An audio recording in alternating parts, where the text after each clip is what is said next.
I'll just let out all my air and I'll start sinking, and I won't even realize that I'm way down. So I don't consider myself a model. I consider myself an underwater model because it's only taking place under the surface of the water. So it can be any body of water. It can be a pool, a lake, a river, an ocean. But yeah, you're submerged fully underwater. Why is this thing, I guess, in that sense, right? Like, okay, but why do this? Right. Well, it's a thing because not everyone can do it. A lot of people have trouble staying underwater, being comfortable in the water. So there's a small amount of people that can actually achieve modeling underwater. It's a lot harder than it seems. And it's something that fortunately came very naturally to me. And it's just something that just felt like this is what I was meant to do.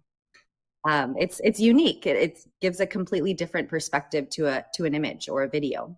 How would you describe the kind of look of the images, I guess? Yeah, I think of them, at least what I like to do is very artistic and ethereal. You have this sense, I mean, you're obviously weightless. So you have this sense of weightlessness, and there's no time. It's just suspended in time and reality. So it gives a really dreamy look to the images. Is there a lot of this being done? It's a fast growing field, honestly, underwater modeling. I think a lot of people are catching on to it and everyone wants to try it. And some people can do it and some people have a lot of trouble with it, but it's definitely growing. You're starting to see a lot more underwater in films and TV commercials, print ads for fashion. It's growing rapidly. But when I first got into underwater modeling, it wasn't really a thing. And then you have the mermaid thing, which is a separate category, but what I do is art, is what I consider it to be. Now, wait a minute. Is there a little tension between the underwater modeling community and the mermaid community? Because my mind had just picked up a little bit. Is there a little tension there? I think there is a little bit of tension because a lot of people say, "Oh, you're a mermaid," and I have to correct them. Well, I'm a mermaid without the tail, because I do consider those to be very different things. I think mermaiding it lives in the fantasy world, which is beautiful on its own. What I do is more in the artistic world. It's not entertainment; it's art. Have you seen other models transition?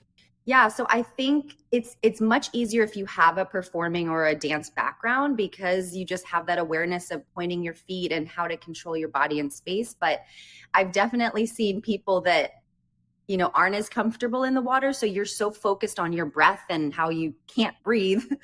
There's a huge range of comfort in the water.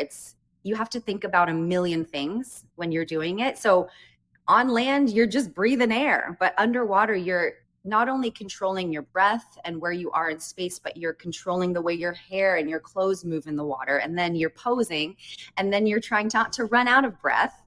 And then you're pointing your toes. And then, there's just do I have time to get to the surface? There's just a lot more involved underwater. How far down do you usually have to shoot? Like, are you just a little bit below the water? Or are you like way down there? Yeah, it totally depends on what the photographer wants or the body of water that I'm in. I'm primarily shooting swimming pools, which ideally are 7 to 9 feet. And so sometimes I'll be shooting at the surface. Sometimes I'll be shooting at the bottom. So anywhere between the surface and 9 feet down.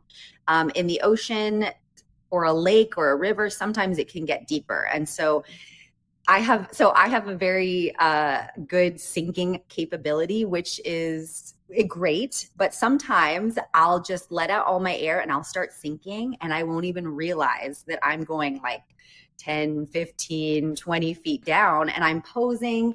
And if you're in a body of water, you can't necessarily feel that you're sinking. And you look up and you realize, oh my gosh, I'm way down. Yeah, like, do you have to have certain proportions, right? Yes. To be like, is there a certain height or weight or whatever proportion wise that like, oh, that's a good underwater model. Like this isn't going to be a good This under. is such a great question. There is absolutely no body type that is better or worse for underwater modeling. Anybody can be an underwater model. I was once told that I was too short to work with a specific photographer. Because I'm 5'6", and in the water I look about 5'9", 5'10", and she said I was too short. And in the water, everything elongates. So I would say there's no requirement for size, shape, anything. Anyone can be an underwater model. If you're doing like fashion photography, you're showing off the clothing. And so, there's obviously a beauty standard for that, but anyone can do it. That's the beauty of it. It's not print ad fashion modeling. This is beautiful, artistic, and unique. Okay, so tell me about this one. Yeah, this was a commercial I did last year with Brett Stanley. It was for an underwater pool cleaner. And almost everything you see in this image was submerged underwater, which is the coolest part. I think the only things that were photoshopped were the books floating and maybe the pile of books as well. But I was holding a book. I was sitting on a chaise lounge, and all of that was there. So the set designers got really creative in how to sync all of that.